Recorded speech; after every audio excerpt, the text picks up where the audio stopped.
బయట ladies hostel board పెట్టి లోపల బ్రోతల కంపెనీ నడుపుతున్నావా? పోతవే. మీ చెప్పు చేతుల్లో పెరగలేదు కదా అని మీకు చెప్పులు తీసుకొచ్చే భాగ్యానికి కూడా నేను నోచుకోలేదా? తీసుకోండి అన్నా. ఎందుకమ్మా నా మీద జాలి చూపించి ఎంత దరిద్రమైన పరిస్థితిలో ఉన్నానో ప్రతి క్షణం గుర్తు చేస్తారు. నీ పిట్ట కథలు నా దగ్గర చెప్పడం కాదు, రేపు కోర్టుకు తీసుకెళ్లి బోన్లో నిలబెట్టాక 10 మంది ముందు చెప్పు. ఎంత ఎక్కువసేపు పూజలు చేస్తే అంత తొందరగా దేవుడు కరుణిస్తాడనుకుంటుంది. దీని పిచ్చి కాకపోతే గంటల కొద్ది మొక్కినంత మాత్రాన దేవుడు దిగి వచ్చి మా సమస్యల్ని పరిష్కరిస్తాడా? కట్టుకున్న భార్య వ్యభిచారం చేయించిందన్న విషయం తెలిస్తే ద గ్రేట్ రాజేంద్ర తట్టుకోగలడా?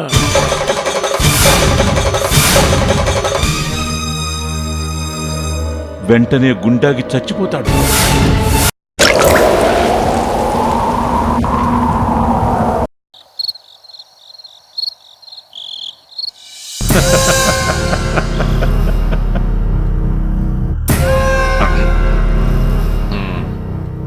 ఇంకో పెగ్గేసుకొస్తుంది.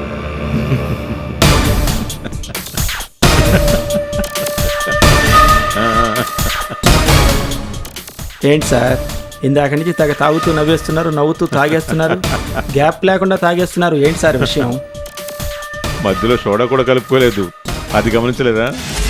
పోస్తుంది నేనే కదా సార్, ఆ మాత్రం గమనించకుండా ఉంటానా?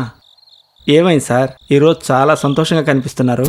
ఒట్టి సంతోషం కాదు సుందరం, ఉల్లాసం, ఉత్సాహం, ఆనందం అన్నీ అన్నీ ఇప్పుడు నాలోనే ఉన్నాయి. కారణం ఏంటో తెలుసా? రేపు ఉదయానికల్లా రాజేంద్ర చావబోతున్నాడు. నేను మనుషుల్ని పెట్టి కత్తులతో పొడిపించి చంపించట్లేదు, డొక్కు లారీతో గుద్దించి కూడా చంపించట్లేదు.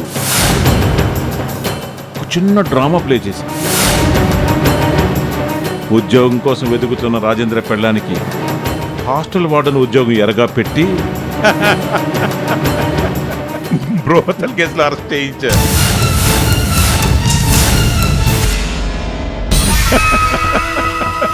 ఇప్పుడు అది పోలీస్ స్టేషన్లో ఉంది సుందరం.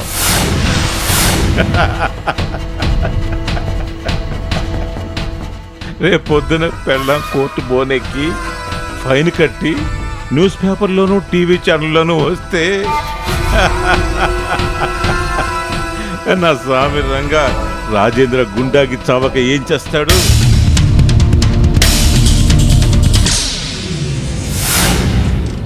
ఇది చాలా అన్యాయం సార్. వాళ్ళ మీద తీర్చుకోవాల్సిన పగ ఎప్పుడూ తీర్చుకున్నారు కదా. పాపం అంతా కోల్పోయి రోడ్డు మీద పడ్డారు. వాళ్ళని ఇంకా సాధించటం చాలా అన్యాయం సార్. ఏంట్రోయ్, మళ్ళీ సింపతి పెరిగిపోతోంది ఏంటి? నీ తమ్ముడికి నా చెల్లెలికి పెళ్లి జరిపించాడనా? అది కాదు సార్, ఎంత కాదనుకున్నా వాళ్ళు మీ బంధువులు కదా సార్. మీ తమ్ముడి అత్తగారు ఇలా బ్రోతల్ కేసులో అరెస్ట్ అయ్యారని నలుగురికి తెలిస్తే అది మీకు కూడా పరువు తక్కువే కదా సార్. ఎదవ పరువు పోతే పోనివయ్యా. రాజేంద్ర పోతున్నాడు, దానికి సంతోషించు. రేపు జరగబోయేది మొత్తం నా కళ్ళకు కట్టినట్టు కనిపిస్తోంది. భువనేశ్వరి దేవి కోర్టు బోని ఎక్కడం, జడ్జి 3 సార్లు సుత్తితో కొట్టి ఫైన్ వేయడం, ఆ వార్త విని రాజేంద్ర గుండాగి చచ్చిపోవడం, అబ్బో తలుచుకుంటేనే ఎంతో సంతోషంగా ఉంది సుందరం. ఎంత పని చేసావురా పాపాత్ముడా. అక్కడ రాజేంద్ర గారు ఎంత టెన్షన్ పడుతున్నారు. ఇప్పుడు ఏం చేయాలి? సార్, నేను వెళ్ళొస్తాను. వెళ్ళు వెళ్ళు వెళ్ళు. కానీ రేపు వచ్చేటప్పుడు పెద్ద పూలదండ ఒకటి ఆర్డర్ ఇవ్వు. రేపు రాజేంద్ర శవం మీద వెయ్యాలి కదా.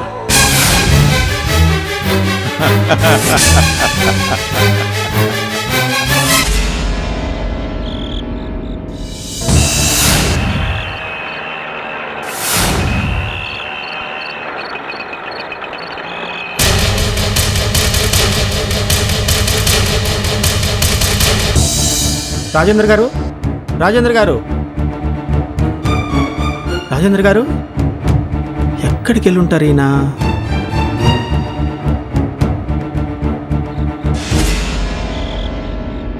సార్, ఎక్కడికి వెళ్ళారు సార్? ఈ చుట్టుపక్కనున్న గుళ్ళన్నీ తిరిగాను సుందరం. భువన్ ఎక్కడా కనిపించలేదు. నాకెందుకో అనుమానంగా ఉంది సుందరం. ఏదో ప్రమాదంలో చిక్కుకుంది, లేకపోతే ఇంతవరకు ఇంటికి రాకుండా ఉండదు. ఆ పాపాత్ముడు అమ్మగారిని సెల్లో బంధిస్తే ఇంటికి ఎలా వస్తుంది సార్? భగవంతుడా, నిజం చెప్పాలా వద్దా? ఈయన భార్య కోసం పడే బాధ చూస్తుంటే నిజం చెప్పాలనిపిస్తుంది. నిజం తెలిస్తే ఈయన తట్టుకోలేరు.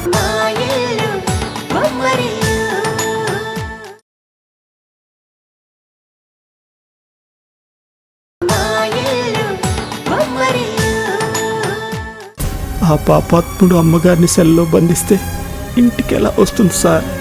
భగవంతుడా, నిజం చెప్పాలా వద్దా? ఈయన భార్య కోసం పడే బాధ చూస్తుంటే నిజం చెప్పాలనిపిస్తుంది. నిజం తెలిస్తే ఈయన తట్టుకోలేరు. నాకేం చెయ్యాలో తోచటం లేదు సుందరం. భయంతో కాళ్ళు చేతులు ఆడటం లేదు. నా భార్యకి ఏం జరుగుంటుంది? ఏం చెయ్యాలో చెప్పు సుందరం. ఏంటి సార్, మీరు కూడా ఇంతలా భయపడుతున్నారు? ఎన్నో సమస్యల్ని ఎంతో ధైర్యంగా ఎదుర్కొన్న మీరు ఇంత పిరికివాళ్ళ మారిపోతున్నారేంటి సార్? ఆ సమస్యలన్నీ ధైర్యంగా ఎదుర్కోగలిగానంటే అప్పుడు నా పక్కన నా భువన్ ఉంది సుందరం. తనే నా పక్కన లేనప్పుడు ధైర్యం మాత్రం ఎలా ఉంటుంది సుందరం? తనకేమన్నా జరిగితే తట్టుకునే శక్తి నాకు లేదు సుందరం. సార్, ఏం కాదు సార్, అమ్మగారికి ఎలాంటి ప్రమాదం జరగదు. ఎక్కడున్నా సరే అమ్మగారిని వెతికి తీసుకొచ్చే పూచి నాది. నా మీద నమ్మకం ఉంచండి. మీరు ధైర్యంగా ఉండండి సార్. నేను ఇప్పుడే వెళ్ళి అమ్మగారిని వెతికి తీసుకొస్తాను sir.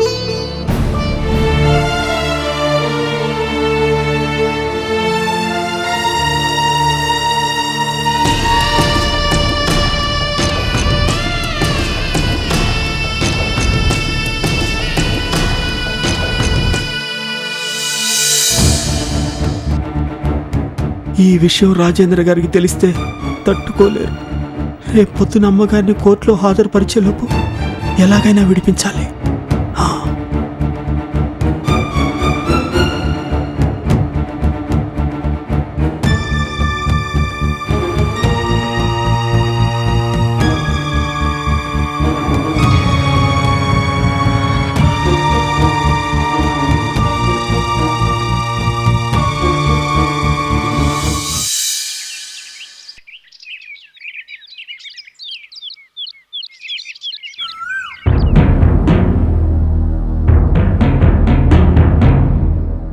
Good morning sir. Good morning.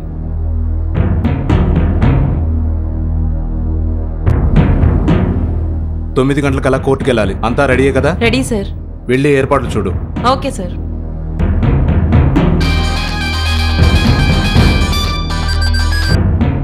Hello,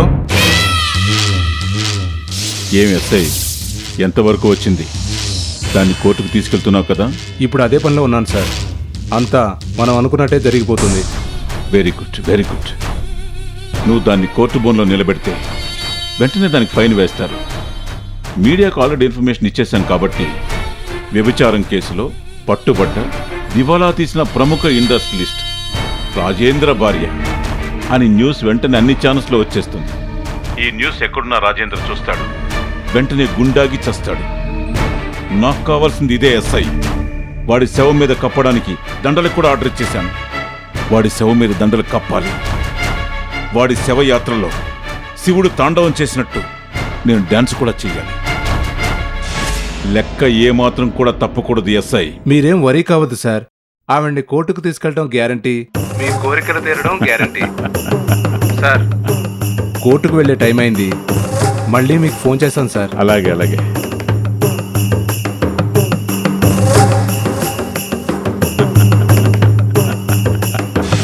constable, sir. ఆ భువనేశ్వరిని తీసుకురా, కోర్టుకు తీసుకెళ్ళాలి. అలాగే దాంతోపాటు 2 జంటలను కూడా అరెస్ట్ చేశాం కదా, వాళ్ళని కూడా తీసుకురా. Okay sir. వెళ్ళు.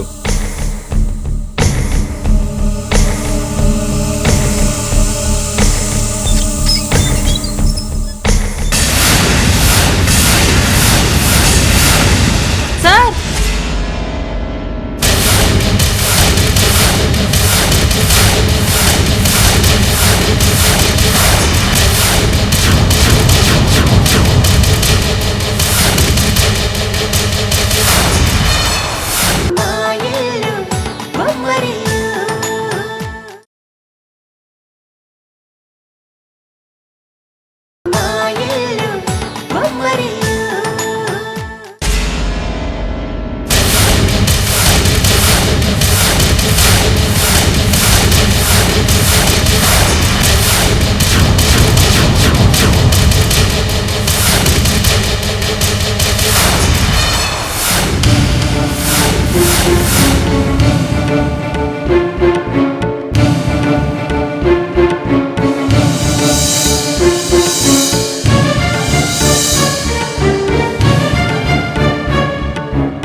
ఇంత రాత్రి అయినా ఇంకా నిద్రపోలేదా సార్?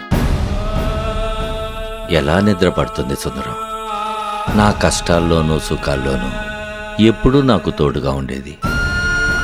నాకు సంతోషం కలిగిన బాధ కలిగిన పంచుకోవటానికి ఎప్పుడు నా పక్కనుండేదయ్యా.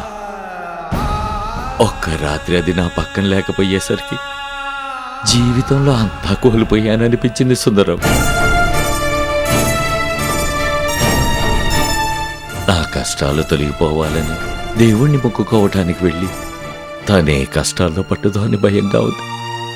ఆ దేవుడైనా నా భార్యతో చెప్పొచ్చు కదా, ఎంతసేపు నా దగ్గర కూర్చొని పూజలు చేయటం కాదు, నీకోసం తప్పించిపోయే మనిషి ఒకడున్నాడు, నువ్వు కనిపించకపోతే పిచ్చివాడైపోతాడని చెప్పి పంపించచ్చు కదా. ఆ దేవుడికి దయలేదు సుందరం. అవును సార్, నిజంగా ఆ దేవుడికి దయలేదు. జాలి లేని దేవుడే ఇలాంటి పనులు చేస్తాడు. ఇప్పటి వరకు మీ జీవితంలో ఎన్నో కష్టాలు పెట్టాడు, ఇంకా ఎందుకు సార్ మీ జీవితంతో ఆడుకుంటాడు? అమ్మగారు గుడికెళ్ళి తిరిగి రాలేదంటేనే ఇంత బాధపడుతున్నారే. రేపు జరగబోయే దారుణం చూసి ఎలా తట్టుకోగలరు? భగవంతుడా, నువ్వే ఏదో ఒకటి చేసి ఈ ఆపద నుండి రక్షించాలి.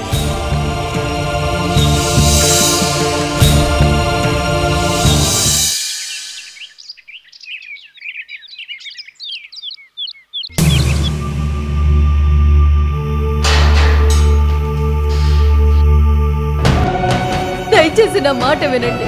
ఆ హరి మా మీద పగతో ద్వేషంతో నన్ను దోషిగా నిలబెట్టాడు. నన్ను దయచేసి కోర్టుకి తీసుకెళ్ళకండి. నేను కోర్టు పోనెక్కితే జరగకూడని అనంతాలు జరిగిపోతాయి. మీరే నన్ను ఎలాగైనా కాపాడాలి, మీ కాళ్ళు పట్టుకుంటాను. వదలవమ్మా, వదలు. నువ్వింతగా నా కాళ్ళు పట్టుకు బ్రతిమలాడినా ఏం ప్రయోజనం లేదు.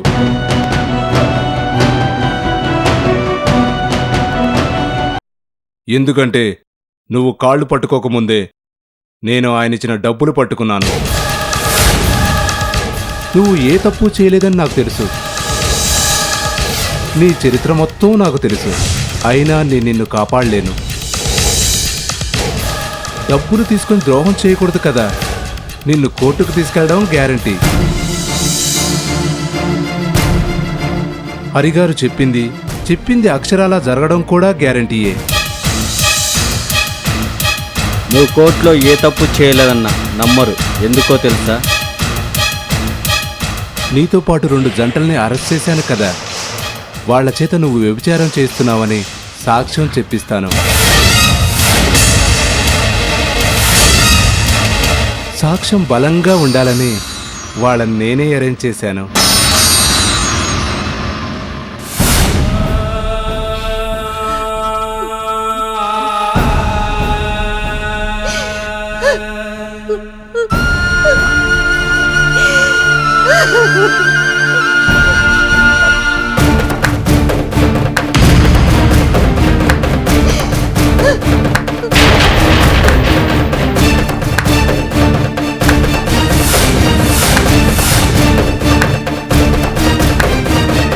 నమస్తే మేడం.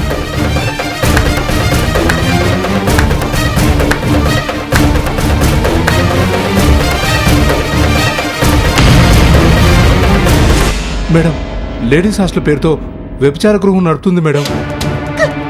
కాదు,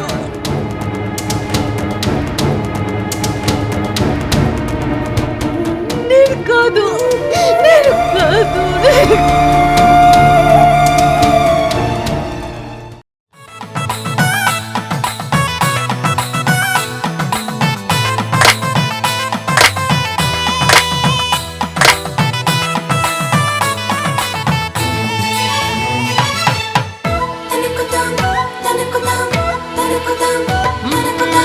ఎక్కడిదో అల్లరి గాలి సరదాగానే వీచే చిన్నారి కిన్నెరసాని పయనాలేమో చూసి